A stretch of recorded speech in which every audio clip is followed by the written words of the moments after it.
Hey guys, Humble back again. Today I'm going to talk with you about how it is to spend a day with the Google Pixel 7.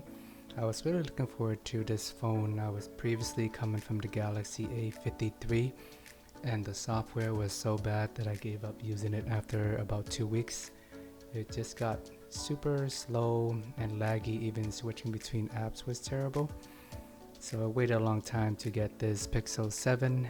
I basically got it the second day it was released because I actually went into the store the first day but it wasn't available. Alright, so without wasting any more time, I'm going to talk you through what my first day was like with the Google Pixel 7. So I woke up at about 6 a.m. on a Saturday morning. I know it's super early, but trying to test out a new healthy routine. Got up, brushed my teeth, recorded some video with this phone. But the back is super shiny and reflective. I don't like that, as you can see here. I still prefer the matted material so it wouldn't leave as many fingerprints in the back.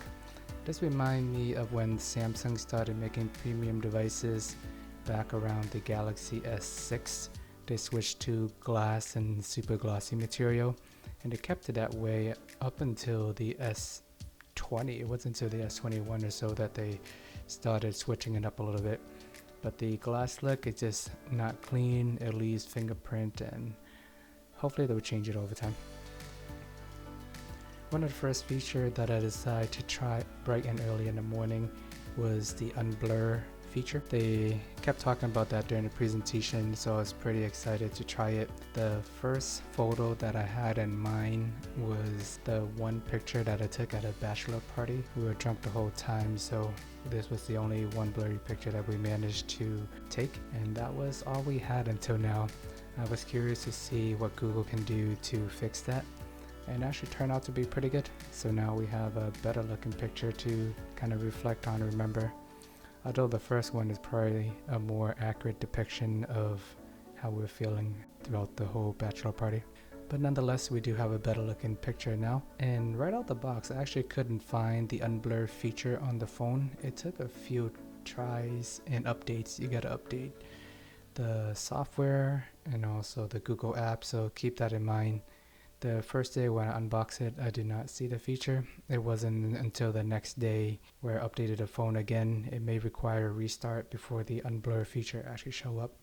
So don't panic if you do not see the feature right out the box.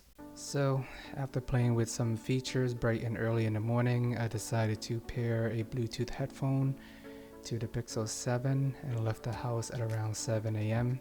As you can see here, I'm just using a generic Bluetooth headphone that has an ear hook. I actually prefer these over the Galaxy Buds and the AirPods. I think I have weird shaped ears or something. They keep falling off my ears. So these hooks actually work well. It keeps the headphones on, the battery lasts for a week or more, and it does the job. I'm not a crazy audiophile, so it doesn't bother me too much. And I don't usually want to spend $200 to $300 on earbuds or anything like that. So anyways, left the house around 7 a.m. Took a picture of a tree. Saw some leaves on the floor. It is currently fall, so snapped some pictures of that. Here's 1x, 2x, and 8x. It actually looks pretty decent. I know the Pro you can go up to, I forget, 20 or 30x with the telephoto lens. The Pixel 7 does not have a telephoto lens, which I'm okay with. I don't find myself zooming and taking macro shots that often anyways, so keep that in mind. If you do want the macro, you gotta pay another $300 or so for the Pro. And here's just me casually strolling along the road, and oh my god, is that a coyote? Casually looking at me in the eyes. This is my first time seeing one. Not really sure how to react or what to do, but I'm just gonna keep staring it down and casually keep moving. Luckily he walked away, but if he were to charge at me, I was ready to swing. By the way, the walking video actually looks pretty stable on the Pixel, which is nice to see. Now I made my way to the park, snapped some pictures of the early fog, and then walked over to the bridge, tested out the slow-mo feature. Slow-mo is actually one of my favorite features on a smartphone camera besides the wide angle. The wide angle is actually standard these days, but it wasn't always the case. I think the LG G5 or something started a few years ago as one of the major smartphone brand before it eventually became widely adopted by everyone else. Just a fun fact that I remember off the top of my head. Alright, here's a picture of me stretching. Here's me stretching at 2x. Here is me attempting to jog with the phone just to push it to the limit and see what's gonna look like, test out the OIS as I'm running. Me swinging the phone up and down is not ideal. So even though I'm shaking it violently, you can see it in the video, but it could have been worse if it did not have OIS. So now I'll stop making you guys dizzy. Here's some more photos of their early morning sunrise pics. Here's another slow-mo. And after jogging and walking for an hour or so, it is now 8 a.m. and the phone is at 72%.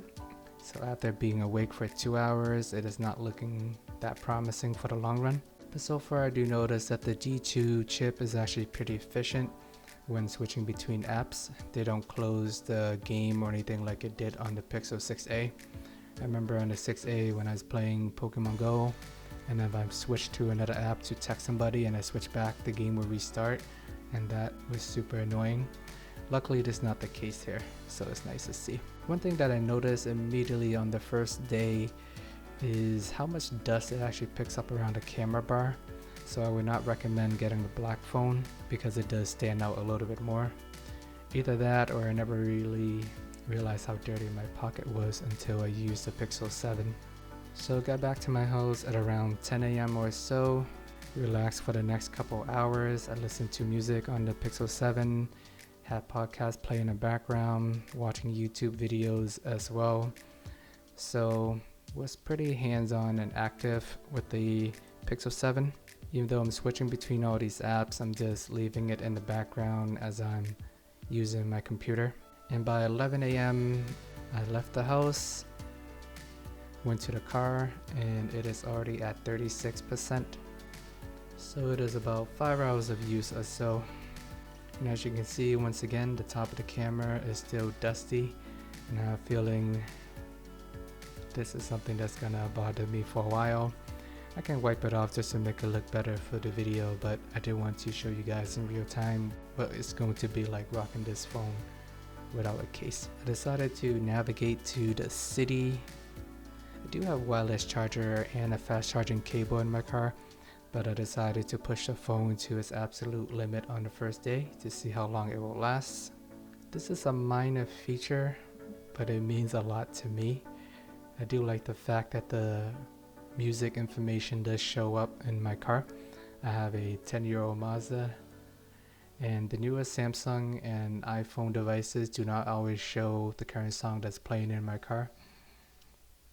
Never really quite figure out why. Either they're using like a newer Bluetooth technology or some kind of syncing issues, but I am glad that the Pixel 7 does show the current song that I'm playing on my car.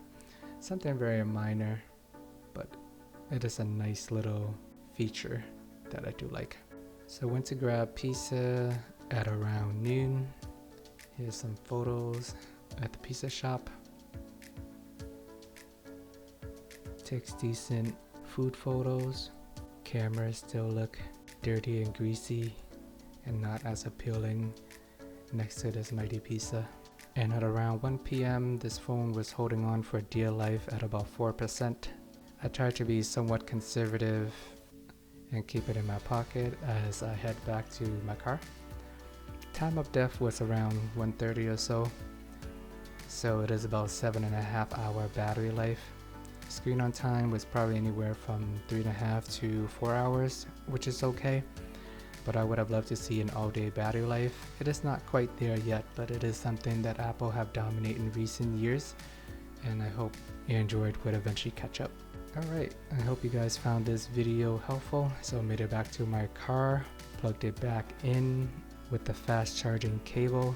As you can see, it is on its last life at 1%. I drove about 30 or 40 minutes or so to my next destination and got the phone back up to 41%, which should be more than enough to last me the rest of the day, and I'll keep charging it whenever a charging cable is available. Let me know what you guys think about the Pixel 7. Anything else you want me to cover on day 2? I'll probably have a series just to see what it's like owning this phone on a day-to-day basis. Have a different take on review or just having a generic overall view. Alright guys, thanks for watching. Please like and subscribe, and see you guys next time. Keep that in mind. This is not a typical day for me. I'm not always driving around grabbing pizza, using GPS and pushing it to the limit. So this is what it's going to be like using the phone on the weekend. Expect about 7.5 hours of battery life if you don't charge the phone at all. But I will be testing it out on a regular work day as well, where I'm more glued to my desk, and see how that turns out.